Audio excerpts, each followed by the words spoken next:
to the guest workers in Europe. Because it's not only the black workers from Tswana land or Venda land or Zulu land that come to work in South Africa. Independent, the citizens of independent African countries come to South Africa to look for work for the simple reason that their own countries can't employ them. You have more or less 90,000 Malawians working in this country. And if we were to say to Malawi tomorrow, and we've never had anything to do with Malawi whatsoever, it's a country, as you know, situated far away from us. If we were to say to them tomorrow, I'm awfully sorry, I can't accommodate your people any longer, you must take them back, their economy will be very, very seriously hurt. The same applies to Lesotho, an independent country, member of UNO.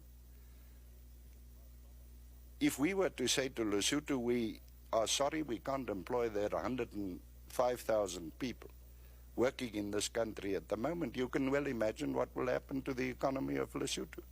Well, the same applies to Botswana, and the same applies to Swaziland, and the same applies to any other of the African countries who come to South Africa to look for work.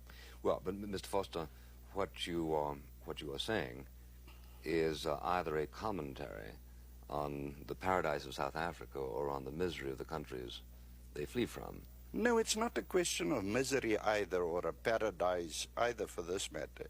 It is simply that as far as the whole of Africa is concerned, it's got a backlog in development. To understand that, again, one must look at their history. But the point is, and I'm not saying it in a derogatory sense at all, but for generations to come, on account of the fact that they multiply by over 3%, as compared with ours of little over 1%. For generations to come, their difficulty will consequently be that they cannot create sufficient avenues of employment. And therefore, for generations to come, and I want to make it very clear that I'm not saying it in a derogatory sense at all, but in a practical, realistic sense, their main export will be labor, because they can't employ their own people.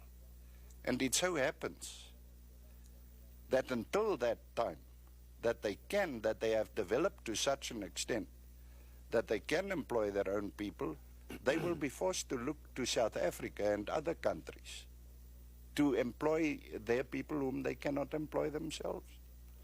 Now, the employment conditions in South Africa have been severely criticized.